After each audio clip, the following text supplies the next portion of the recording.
Hello അസ്സാം വലൈക്കും. എല്ലാവർക്കും സുഖമാണല്ലോ. ഇന്ന് നമുക്ക് മുട്ട കൊണ്ട് ഉണ്ടാക്കാൻ പറ്റിയ ഏറ്റവും പെട്ടെന്ന് ഉണ്ടാക്കാൻ പറ്റിയ നല്ല അടിപൊളി സ്നാക്കായാലോ. മുട്ട പൊരിച്ചതെന്നോ മുട്ട പക്കോടാന്നോ അങ്ങനെ എന്ത് വേണേലും പറയാം. അതിന് വേണ്ടിയിട്ട് ഞാനിത് ആദ്യം ഒരു 3 മുട്ട പുഴുങ്ങി വെച്ചിട്ടുണ്ട്. എന്നിട്ട് അത് ഇതേപോലെ ഇങ്ങനെ 4 പീസാക്കിയിട്ട് കട്ട് ചെയ്യാം. ഇത് നിങ്ങൾക്ക് വേണമെങ്കിൽ വട്ടത്തിലോ അല്ലെങ്കിൽ എന്താ പറയുക സ്ക്വയറായിട്ടോ അങ്ങനെ എങ്ങനെ വേണമെങ്കിലും നിങ്ങൾക്ക് കട്ട് ചെയ്തെടുക്കാം. ഞാനിപ്പോൾ ഇങ്ങനെ നീളത്തിൽ 4 പീസാക്കിയിട്ട് എല്ലാം കട്ട് ചെയ്ത് വെച്ചിട്ടുണ്ട്. ഇനിയിപ്പോൾ ഇതിന് വേണ്ടിയിട്ട് ഒരു ബാറ്റർ റെഡിയാക്കാനുണ്ട്. അപ്പോൾ ഇതിൽ മുക്കിയിട്ടാണ് നമ്മൾ ഈ മുട്ട പൊരിച്ചെടുക്കുന്നത്. അപ്പോൾ അതിന് വേണ്ടിയിട്ട് ഞാനൊരു ബൗളിലോട്ട് 2 വലിയ ഉള്ളി കുറച്ച് നേരിയതായിട്ട് ഇങ്ങനെ അരിഞ്ഞെടുക്കണം. നമ്മൾ ഉള്ളി വടക്കെല്ലാം എടുക്കുന്നില്ല അതെല്ലാം പോലെ തന്നെ സെയിം ഇത് ഉള്ളി വടൻ്റെ എല്ലാം ബാറ്റർ തന്നെയാണ്. പിന്നെ അതിൽ നമ്മൾ ഈ മുട്ടയും കൂടി ഇട്ടിട്ടൊന്ന് മുക്കി പൊരിക്കുന്നതേ ഉള്ളൂ. അപ്പോൾ അതിൻ്റെ കൂടെ ഒരു 3-4 പച്ചമുളക്, അത് നിങ്ങൾ എരിവിനനുസരിച്ചിട്ട് എടുക്കാം. ഞാനിപ്പോൾ ഒരു 4 പച്ചമുളക് ചെറുതായിട്ട് ചോപ്പ് ചെയ്തിട്ടിട്ടുണ്ട്. പിന്നെ ഒരു ചെറിയ കഷ്ണം ഇഞ്ചിയും അതേപോലെ ഒരു വെളുത്തുള്ളി, ഒറ്റൊരു പീസ് വെളുത്തുള്ളിയും അതും ഇങ്ങനെ എന്താ പറയുക ചോപ്പ് ചെയ്തിട്ട് കൊടുക്കുക. എല്ലാം ഇങ്ങനെ പൊടിയായിട്ട് അരിഞ്ഞതാണ്. പിന്നെ ഒരു പിടി കറിവേപ്പില അതും ചോപ്പ് ചെയ്തിട്ട് അതിലിട്ട് കൊടുക്കാം. പിന്നെ ആവശ്യത്തിനുള്ള ഉപ്പ് ഇട്ടിട്ട് ഇതൊന്ന് നല്ലോണം ഒന്ന് കുഴച്ചെടുക്കുക. ഈ ഉള്ളിൽ നിന്നെല്ലാം എന്താ പറയുക കുറച്ച് വെള്ളം ഇറങ്ങും. അപ്പോൾ നമുക്ക് ഈ പൊടിയെല്ലാം ഇട്ട് കഴിഞ്ഞാൽ ഒരു എക്സ്ട്രാ വെള്ളം കൂടുതലൊന്നും അങ്ങനെ ചേർക്കേണ്ടി വരില്ല. ഈ ഉള്ളി തന്നെ നല്ലോണം ഒന്ന് എന്താ പറയുക കൈ കൊണ്ടൊന്ന് മിക്സാക്കി വെക്കാം. പിന്നെ ഇതിലേക്ക് ഒരു 2 ടേബിൾ സ്പൂൺ മൈദ ഇട്ട് കൊടുക്കാം.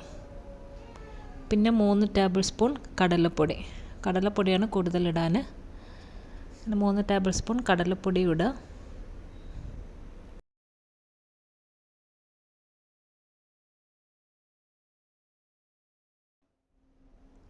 പിന്നെ ഇതിലേക്ക് ഒരു പിഞ്ച് ജീരകം പൊടിച്ചെന്നുണ്ടല്ലോ, ക്യൂമിൻ സീഡ്, അതും ഇട്ട് കൊടുക്കുക. അതൊരു പിഞ്ച് മതി കേട്ടോ. പിന്നെ കുറച്ച് മഞ്ഞൾപ്പൊടി, പിന്നെ അതേപോലെ തന്നെ ഇത്തിരി മുളക് പൊടി, ഒരു 1/4 ടീസ്പൂൺ താഴെ മതി രണ്ടും.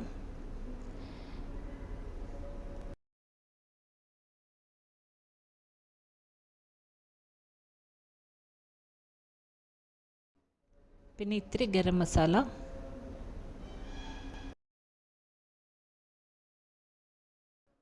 പിന്നെ ഒരു കുറച്ച് റെഡ് ചില്ലി ഫ്ലേക്സ് ഉണ്ടല്ലോ, അതും ഒരു 1/2 ടീസ്പൂണെല്ലാം മതിയാവും. പിന്നെ ഈ പൊടിൻ്റെ ആവശ്യത്തിനുള്ള ഉപ്പും കൂടി ഇട്ട് കൊടുക്കുക. കുറച്ച് ഉപ്പ് നമ്മൾ ഓൾറെഡി ഉള്ളിയിൽ ഇട്ടിട്ടുണ്ടായിന്. അപ്പോൾ ഈ പൊടിക്ക് എത്ര വേണോ അതിനുള്ളതും കുറച്ചിട്ടിട്ട് എല്ലാം കൂടി നല്ലോണം ഒന്ന് മിക്സ് ആക്കാം.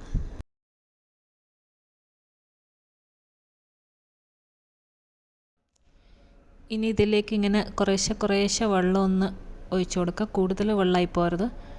എന്താ പറയുക കുറച്ചൊന്ന് ഒഴിച്ചിട്ട് നോക്കാം. എന്നിട്ട് ഈ ഒരു കട്ടി വേണം. ഇതാണ് ശരിക്കും ഇതിൻ്റെ ഒരു കൺസിസ്റ്റൻസി.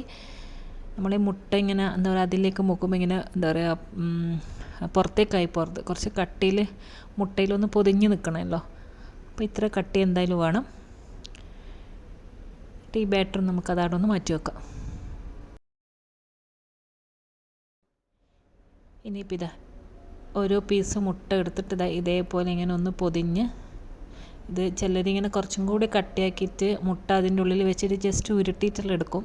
പക്ഷേ നമുക്കതൊന്നും വേണ്ട, ഇങ്ങനെ ആക്കിയാലും മതി. എല്ലാം നല്ല ടേസ്റ്റ് തന്നെ. ഇതേപോലെ ഒന്നിങ്ങനെ മുട്ടയിലൊന്ന് കൂട്ടി പിടിച്ച് നമുക്കിത് അപ്പം തന്നെ ചൂടായ ഓയിലിട്ടിട്ടൊന്ന് ഫ്രൈ ആക്കി എടുക്കാം. മുട്ടയാണ്, അതുകൊണ്ട് എന്താ പറയുക ഓയിലിലേക്ക് ഇടുമ്പോൾ പൊട്ടിത്തെറിക്കാൻ സാധ്യത ഉണ്ട്. അതുകൊണ്ട് ഇത് നോക്കണം.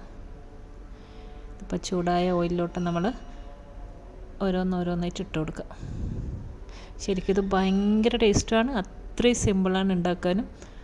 ഒന്നും വേണ്ട, ആകെ ഒരു മുട്ട മാത്രമേ നമുക്ക് ആവശ്യമുള്ളൂ. പിന്നെ ഇതെല്ലാം തന്നെ നമ്മുടെ വീട്ടിൽ എപ്പോഴും ഉണ്ടാകുന്ന എന്താ പറയുക ഐറ്റംസ് തന്നെ ആണല്ലോ. അപ്പോൾ പെട്ടെന്നൊരു കടി വേണമെന്ന് തോന്നുകയാണെങ്കിൽ ഉണ്ടാക്കി നോക്കുക. ഇങ്ങനെ ഉണ്ടാക്കി നോക്കാത്തവരുണ്ടെങ്കിൽ നമ്മൾ ഉള്ളിവടയെല്ലാം ആക്കൂല അതെല്ലാം പോലെ തന്നെ. പിന്നെ അതിൻ്റെ ആ ബാറ്ററിൽ നമ്മൾ മുട്ട പുഴുങ്ങിയിട്ടൊന്ന് എന്താ പറയുക വെക്കുന്നതേ ഉള്ളൂ. 2 സൈഡും ഇതേപോലെ ഒരു ബ്രൗൺ കളറാകുമ്പോൾ നമുക്കത് കോരിയെടുക്കാം. അപ്പോൾ ഇതാണ് നമ്മുടെ മുട്ടപ്പക്കോട, മുട്ട പൊരിച്ചത്.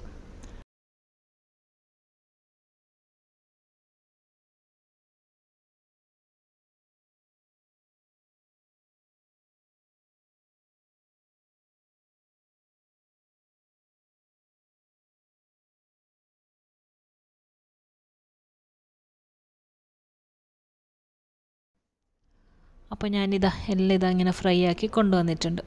അപ്പോൾ ഇതെന്തായാലും ഉണ്ടാക്കി നോക്കാത്തവരുണ്ടെങ്കിൽ ഇതേപോലെ ഒന്ന് ഉണ്ടാക്കി നോക്കൂ കേട്ടോ. അടിപൊളി ടേസ്റ്റാണ്, പെട്ടെന്ന് പണിയും കഴിയും. ഈ മുട്ട കഴിക്കാത്ത കുട്ടികൾ വരെ എന്തായാലും ഇത് കഴിച്ചു പോകും, അത്രയും ടേസ്റ്റാണിത്. നമ്മുടെ ഉള്ളിവട ആക്കുമ്പോൾ അതിൻ്റെ കൂടെ ജസ്റ്റ് ഒരു മുട്ട ഒന്ന് പുഴുങ്ങിയിട്ട് ഇങ്ങനെ ഒന്ന് ഉണ്ടാക്കി നോക്കുക. കണ്ടോ, നല്ല സൂപ്പർ. അപ്പോൾ എന്തായാലും വീഡിയോയിൽ എല്ലാവർക്കും ഇഷ്ടപ്പെട്ടു എന്ന് വിശ്വസിക്കുന്നു. അടുത്ത നല്ലൊരു വീഡിയോ ആയിട്ട് ഇൻഷാ അല്ലാഹ് ഇനിയും കാണാം. അസ്സലാമു അലൈക്കും, ബൈ.